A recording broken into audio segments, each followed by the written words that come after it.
Salut à tous, donc aujourd'hui on se retrouve pour une petite vidéo en caméra embarquée comme ça fait plaisir. Des fois d'être en petite caméra embarquée comme ça, c'est sympa. Donc aujourd'hui on se retrouve pour faire un aquarium à crabe vampire.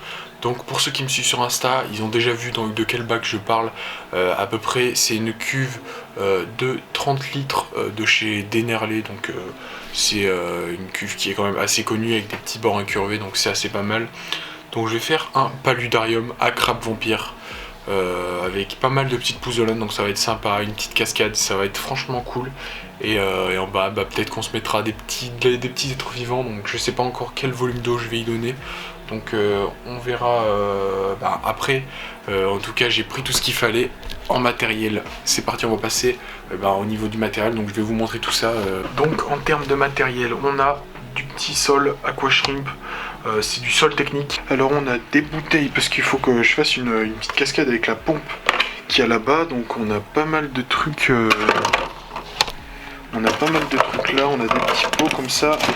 On a une petite crépine.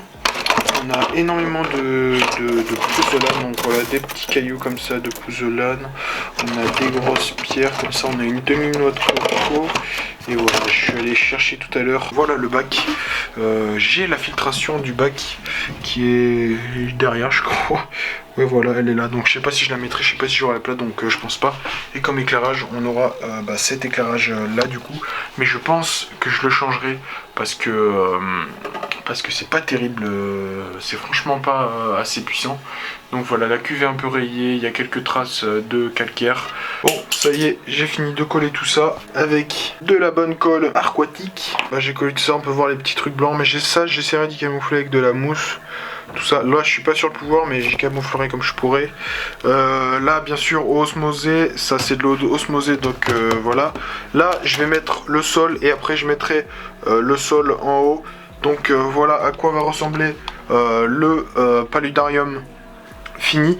Je vous ai demandé sur Insta, donc allez me suivre sur Insta, Loris Good, donc je vous ai demandé je voulais vous faire participer pour le Terra, tout ça. Quelle forme vous avez préféré? Et de base j'y avais mis une racine dedans que je sais pas où je l'ai mise, mais j'avais mis une racine qui était pas super belle, mais que moi j'aimais bien le style du rendu. Et vous m'avez dit que ça vous plaisait pas, donc je l'ai changé et j'ai mis ça à la place. Donc voilà, c'est cool, les crabes ils vont pouvoir monter là et aller dans la zone terrestre, ça va être cool. J'ai mis une sorte de une mini racine de mangrove, donc c'est sympa. Après vous m'avez dit ouais, rendre le terrain plus aérien. Sauf que déjà j'ai plus de pierre pour le rendre aérien, donc c'est difficile. J'ai essayé de rajouter quelques trucs en travers comme ça. À savoir que je vais essayer d'y mettre une plante à l'intérieur pour y rendre encore plus aérien. Mais j'ai peur qu'il s'enfuit et puis j'ai peur que déjà faut pas que le bac ça dépasse la hauteur du bac, parce qu'après je vais le fermer pour que l'humidité puisse rester à l'intérieur. Donc voilà. Et là je vais mettre le petit sol technique. Et après on mettra en eau et on réactivera la pompe. C'est parti. Donc voilà, le bac est enfin terminé. On peut le voir juste derrière moi. Il est enfin terminé. J'ai rajouté du substrat en haut et en bas. Donc là maintenant je vais vous expliquer qu'est-ce qu'il faut pour maintenir des crabes vampires dans de bonnes conditions. Donc déjà il vous faut un aquarium d'à peu près 30 litres, 40 litres, 50 litres, 40 litres, ça c'est vraiment top. Moi il est limite un peu trop petit, mais je pense que après j'y révoluerai, j'y rachèterai un autre bac, je referai un autre paludarium.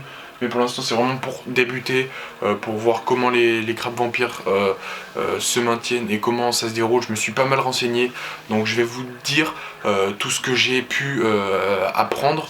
Et ensuite je vous referai une vidéo dans quelques mois, un mois, 2 mois plus tard, pour vous dire comment faire, comment les maintenir, et si je peux apporter des petites améliorations à mon bac, je le ferai et je vous en parlerai. Donc moi qu'est-ce qu'il y a dans mon bac?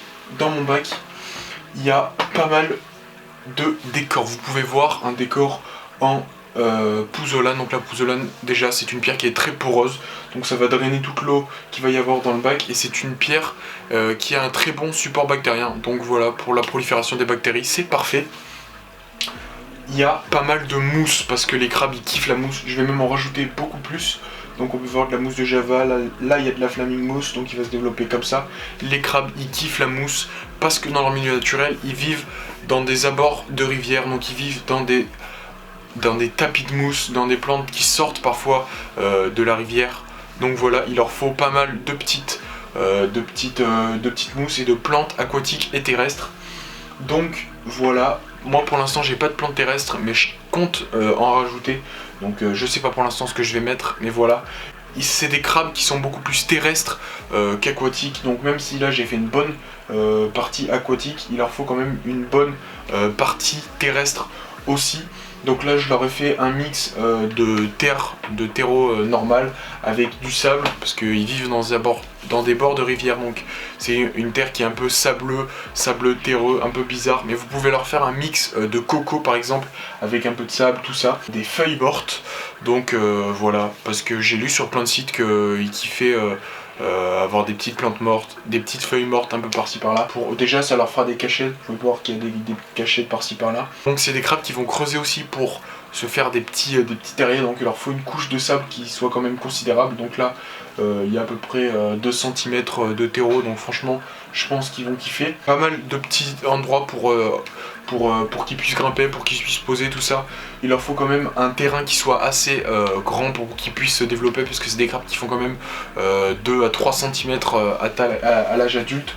Donc voilà, moi je leur ai mis une grosse racine au milieu où ils pourront grimper, passer de la partie terrestre à la partie aquatique et l'inverse, où ils pourront grimper, se cacher. Il y a une petite racine de mangrove juste derrière où ils pourront aussi grimper et se développer. Derrière il y a des petites cachettes, il y a des petites cachettes par-ci par-là. Là dans la partie aquatique j'ai mis une sorte de petite cachette, même s'ils passent presque l'entièreté de leur temps dans la partie terrestre, il leur faudra quand même une petite partie aquatique où ils pourront aller. J'ai mis quelques petites cryptocorines becketti aussi en termes de plantes. Qu'est-ce que les crabes vampires mangent? Alors c'est des crabes, c'est des crustacés qui sont omnivores à tendance carnivore. Donc franchement si vous pouvez leur donner des petites larves ou même des petites sauterelles ou des petits trucs comme ça, franchement ils vont kiffer. C'est des crabes qui sont nocturnes, donc vous les verrez pas énormément la journée, mais par exemple si votre bac il s'allume à midi comme moi, tout le matin vous allez pouvoir les contempler et leur donner à manger la nuit. Donc ils sont omnivores, vous pouvez leur donner de la nourriture lyophilisée, franchement ils kiffent pas mal de choses. Vous pouvez aller voir les vidéos de Toupette sur ce sujet-là. Il a fait beaucoup de bacs. Il est passé d'un tout petit bac, vraiment qui était tout petit avec une toute petite partie aquatique, à un bac de 400 litres immense, à un terrarium avec un grand truc, avec un grand tronc au milieu. Mais franchement il est passé par plein de trucs, et allez voir, c'est super intéressant ces vidéos. Donc franchement allez voir. Seule technique, ils sont pas du tout chiants en termes de paramètres d'eau. Donc moi j'ai mis de l'eau osmosée pour pas avoir de problème avec du calcaire sur les vitres, puisque le niveau va augmenter et descendre. Donc j'ai mis de l'eau osmosée, un seul technique, parce que c'est plus agréable à l'œil je trouve. Et les petites feuilles que j'ai mis, c'est des feuilles de catapa. Donc voilà, ça a des vertus antifongiques, donc ça va être pas mal déjà dans l'eau tout ça. Il y a une petite pompe qui a un débit à peu près de entre 0 et 400 litres heure, la pompe fait, donc je sais pas exactement sur quoi je l'ai réglé, mais en tout cas elle a un bon débit, ça fait une bonne cascade. Et ensuite il y a des petits trucs comme ça que je mets sur le bac, parce que les crabes vampires ont besoin d'un environnement avec un fort taux d'humidité dans l'air. Donc là j'ai enlevé la pompe parce qu'elle fait quand même un bruit assez important. Et j'ai enlevé les dessus pour justement pas que l'humidité soit sur les vitres, tout ça, parce que ça fait vite de la condensation. Merci à vous d'avoir suivi cette vidéo jusqu'à la fin. N'hésitez pas à aller dans l'espace commentaire pour voir s'il y a des conseils de gens plus professionnels que moi, bien sûr. Sinon, voilà, je vous tiens informé de toutes les petites nouveautés qu'il pourra y avoir dans les prochains mois. Je vous mets, hop là, juste en haut, enfin je sais pas de quel côté c'est, la vidéo de l'acclimatation de mes crabes si vous n'arrivez pas dans les premiers jours. Voilà, si vous n'arrivez pas dans la première semaine où je poste cette vidéo. Mais en tout cas, dimanche prochain, l'acclimatation des crabes. Donc soyez présents, abonnez-vous, mettez la cloche. Salut!